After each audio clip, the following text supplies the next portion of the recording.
আজকে রাত্রে লেকচার শুনলেন, বাসায় গিয়ে ঘুমাবেন, এমনি এমনি ঘুমাবেন না। ঘুমানোর আগে বিসমিল্লাহ বলে লাইটটা অফ করবেন, বিছানাটা বিসমিল্লাহ বলে ঝাড়বেন, ঠিক আছে? ওয়াশরুম থেকে পারলে অজু করে আসবেন। মশারি দিচ্ছেন, লাইটস অফ করছেন, পাত্র যেগুলো আছে সেগুলো একটু ঢেকে রাখবেন বিসমিল্লাহ বলে, দরজা লাগাবেন বিসমিল্লাহ বলে। এরপর 3 বার পড়বেন সূরা ইখলাস একবার, সূরা ফালাক একবার, সূরা নাস একবার, পরে হাত একত্রিত করে ফু দিয়ে গা মাসাহ করবেন। এই কাজটা 3 বার করবেন। একবার আয়াতুল কুরসি পড়বেন, সূরা বাকারার 255 নম্বর আয়াত, আল্লাহু লা ইলাহা ইল্লা হুয়াল হাইয়ুল কাইয়ুম, এটা শেষ পর্যন্ত। এরপর সূরা বাকারার শেষের 3টা আয়াত পড়বেন, লিল্লাহি মা ফিস সামাওয়াতি, এখান থেকে ফানসুরনা আলাল কওমিল কাফিরিন পর্যন্ত। তারপর ডান কাতে পাশ ফিরবেন, বলবেন আল্লাহুম্মা বিইসমিকা আমুতু ওয়া আহইয়া। হাত নিবেন, হাতে গুনতে থাকবেন সুবহানাল্লাহ সুবহানাল্লাহ সুবহানাল্লাহ 33 বার, আলহামদুলিল্লাহ আলহামদুলিল্লাহ আলহামদুলিল্লাহ 33 বার, আল্লাহু আকবার আল্লাহু আকবার আল্লাহু আকবার 34 বার। ঘুমিয়ে যাবেন। এখন যদি আপনি 6 ঘন্টা ঘুমান, আপনি নবী সাল্লাল্লাহু আলাইহি ওয়াসাল্লামের সুন্নত অনুযায়ী ঘুমিয়েছেন, প্রত্যেক ঘন্টা ঘুমানোর জন্য আল্লাহ আপনাকে নেকি দিবেন ইনশাআল্লাহ। এমনি ঘুমালে নেকি হতো না, রেস্ট নেওয়া হতো। আমি একজন ব্যক্তিত্বের কথা বলছি, যার প্রতিটা কাজ অনুসরণ করলে ইনশাআল্লাহ জানা অনুযায়ী আমলটা হয়ে যাবে, আল্লাহর কাছে আমরা মাকবুল হব ইনশাআল্লাহ। পারা যাবে ইনশাআল্লাহ। ঘুম থেকে উঠলেন, এমনি এমনি উঠে চলে যাবেন না।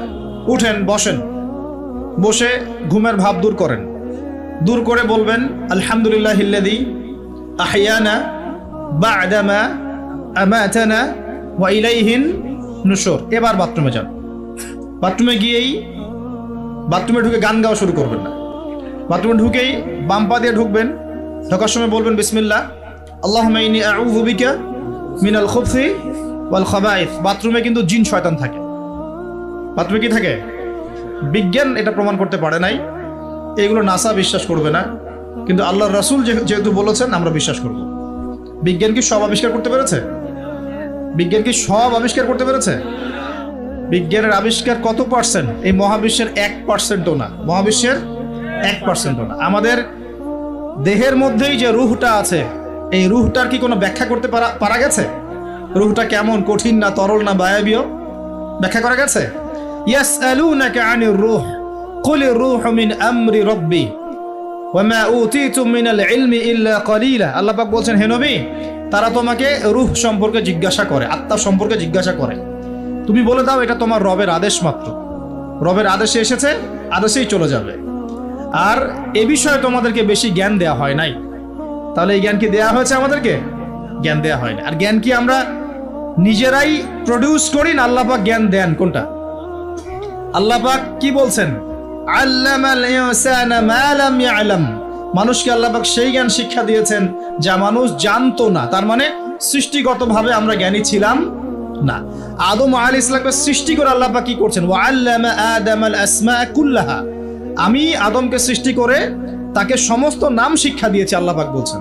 আদম আলাইহিস সালাম কি সৃষ্টিগতভাবে জ্ঞানী ছিলেন, নাকি আল্লাহ পাক তাকে জ্ঞানী করেছেন? কোনটা? আল্লাহ পাক জ্ঞানী করেছেন। সো জ্ঞান কার পক্ষ থেকে আসে?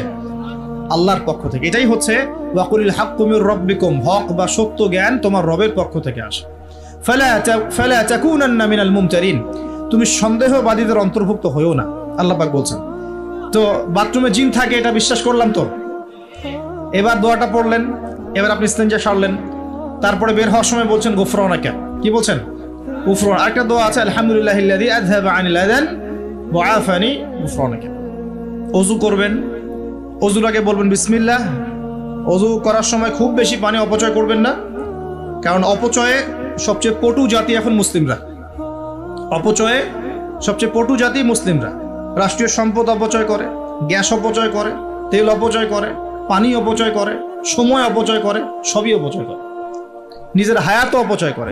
এই তরুণ যুব সমাজ নিজের হায়াত অপচয় করে। অপচয় করে না?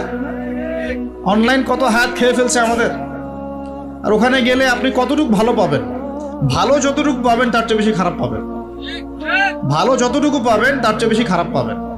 হয়তো বলতে পারেন ভাই আপনাদের লেকচার শুনছি অনলাইনে। শুনছেন ঠিক আছে, কিন্তু লেকচার শোনার মাঝখানে অ্যাড চলে আসে না? লেকচার শুনলেন ভালো কথা আলহামদুলিল্লাহ, একটু পর দেখবেন একটা নগ্ন মেয়ের ভিডিও চলে আসতেছে, একটা গান চলে আসতেছে। আর এগুলো সব অ্যালগোরিদম কিন্তু মুসলিমরা আবিষ্কার করেছিল। এখন সেই অ্যালগোরিদম নিয়ে পশ্চিমারা কি করেছে, অ্যালগোরিদম দিয়ে আপনার ব্রেনটাকে সেট করা হয়েছে। মানে আপনি যেই ভিডিওটা একটু বেশি সময় দেখবেন, ঠিক আছে, বা যে বিষয়ে একটু কথাবার্তা বলবেন, দেখবেন সেটা ওরা ক্যাচ করে আপনি যখন পরে এই ফেসবুকে ঢুকবেন, দেখবেন সেই ভিডিও আপনার সামনে, ওই সিমিলার ভিডিওস আপনার সামনে আসতেই আছে। ওরা কিন্তু অ্যালগোরিদম দিয়ে আপনাকে ট্রেস করেছে। মানে আপনি ফেসবুক চালাচ্ছেন না, ফেসবুক আপনাকে চালাচ্ছে এখন। কথা বুঝতে পারছেন? আচ্ছা, আসুন সামনে যাই। এবার ওযু করলেন, প্রথমে বিসমিল্লাহ বললেন, শেষে বলবেন কি, আশহাদু আল্লা ইলাহা ইল্লাল্লাহ ওয়াহদাহু লা শারীকা লাহু ওয়া আশহাদু আন্না মুহাম্মাদান আবদুহু ওয়া রাসূলুহু। তার আগে মেসওয়াক করে নেবেন। কি করবেন? মেসওয়াক মানে ব্রাশ, ঠিক আছে, কোনো সমস্যা নেই। ব্রাশ করছেন, ওকে, আদায় হয়ে গেছে ইনশাআল্লাহ। মুখ পরিষ্কার করা, দুর্গন্ধ দূর করা। এই যে ওযু করলেন সুন্দর করে নবী সাল্লাল্লাহু আলাইহি ওয়াসাল্লামের মতো, আল্লাহর নবী বলছেন যে ওই ব্যক্তির জন্য জান্নাতের 8টা দরজা খুলে যাবে ইনশাআল্লাহ। জান্নাতের 8টা দরজা ওই ব্যক্তির জন্য খুলে যাবে ইনশাআল্লাহ তাআলা। এবার আপনি কাপড় পরছেন, এমনি পড়লে নাকি নাই, পরার সময় ডান দিক থেকে পড়ছেন এবং বলছেন আলহামদুলিল্লাহিল্লাযী কাসানি হাযা ওয়া রাযাকানিহি মিন গায়রি হাওলিন মিন্নি ওয়ালা কুওয়া। আপনি কাপড় পরলেও নাকি পাচ্ছেন আলহামদুলিল্লাহ। আয়না দেখছেন, ফ্রেশ হচ্ছেন, চুল আঁচড়াচ্ছেন, আপনি ডান দিক থেকে স্টার্ট করেন। এবং এখানে বলে রাখি যে বর্তমান যে চুলের কাটিংগুলো চলছে, এইসব কাটিং চলবে না।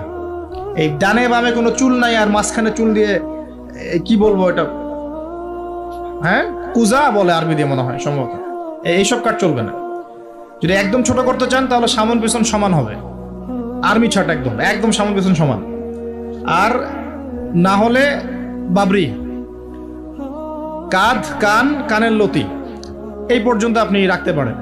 যার নাই তার তো প্রশ্নই নাই, যার নাই তার তো আর বলে লাভ নাই। যার আছে, নবীজি বলেছেন সাল্লাল্লাহু আলাইহি ওয়াসাল্লাম, যার চুল আছে সে যেন চুলের যত্ন নেয়। কে বলেছেন? দেখেন, ইসলাম আপনাকে চুল আঁচড়ানো শিখিয়েছে।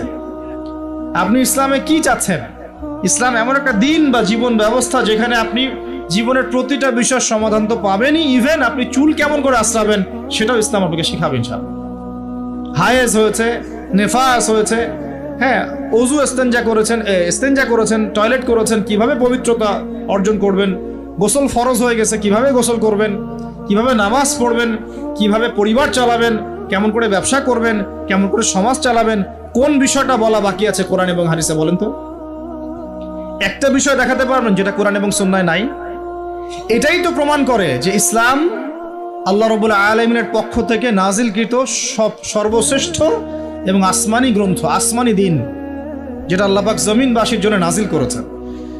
কিভাবে আপনি কম্পেয়ার করবেন কোনটা সত্য কোনটা মিথ্যা? আপনি সবগুলো ধর্মগ্রন্থ নিয়ে বসে দেখেন যে প্রত্যেকটা ধর্মগ্রন্থের মধ্যে কি জীবনের প্রতিটা বিষয়ের সমাধান আছে কি না, ঘেটে দেখেন। যদি দেখেন যে না, সবগুলো ধর্মগ্রন্থ ঘেটেছি, শুধু কোরআন এবং হাদিসে পেয়েছি যেখানে প্রতিটা বিষয়ের সমাধান আছে, তাহলে নিঃসন্দেহে এটা আল্লাহ পাকের পক্ষ থেকে এসেছে। সহজ। আর যখন জেনে যাবেন এটা আল্লাহর পক্ষ থেকে এসেছে, তখন আমাদের কর্তব্য তার সামনে আত্মসমর্পণ করা। আল্লাহ পাক আমাদের সবাইকে পরিপূর্ণ মুসলমান হওয়ার তৌফিক দান করুন। ওযু শেষ, এবার যাবেন নামাজে যাওয়ার সময় বাসা থেকে বের হচ্ছেন, আল্লাহর রাসূল শিখিয়েছেন আপনাকে বলতে হবে বিসমিল্লাহি তাওয়াক্কালতু আলাল্লাহ ওয়ালা হাওলা ওয়ালা কুওয়াতা ইল্লা বিল্লাহ। বের হলেন, আপনার সাথে একজন ফেরেশতা থাকবেন ইনশাআল্লাহ, শয়তান দূরে চলে যাবে ইনশাআল্লাহ। মসজিদে যাচ্ছেন, যাওয়ার সময় চুপচাপ থাকবেন না, দোয়া পড়বেন, জিকির করবেন। একটা দোয়া আছে, এটাও পড়তে পারেন, আল্লাহ নবী পড়তেন। তিনি বলতেন আল্লাহুম্মা ইজআল ফি কলবি নূরা, হে আল্লাহ আমার কলবে নূর দাও, ওয়া ফি লিসানি নূরা, আমার লিসান বা জিহ্বায় জবানে তুমি নূর দাও, ওয়া ফি সামঈ নূরা, আমার শ্রবণ ইন্দ্রিয়তে নূর দাও, আলো দাও, ঠিক আছে, ওয়া ফি বাসরি নূরা, আমার দৃষ্টি শক্তির মধ্যে নূর বা আলো দাও, ওয়া আন ইয়ামিনি নূরান, আমার ডান দিকে আলো দাও, ওয়া আন শিমালি নূরান, আমার বাম দিকে আলো দাও। আল্লাহুম্মা ইজআল ফি নাফসি নূরা, আল্লাহ আমার নফসের মধ্যেই তুমি নূর বা আলো দাও। এরকম দোয়া আছে, আরো অনেক শব্দই আসছে। এটা ছোটটা বললাম, এটা বড় ভার্সনও আছে। এই দোয়াটা অনেক বড়, তো এই দোয়াটাও পড়তে পারেন। নূর বা আলো কার পক্ষ থেকে আসে? দুনিয়াতে যদি আমরা এই জাহেলি পরিবেশে, অন্ধকারাচ্ছন্ন সমাজে আমরা যদি আলো চাই, আল্লাহর নূর ছাড়া কোনো গতি নাই। আল্লাহ পাক নূর দিলে আপনি আলো পাবেন।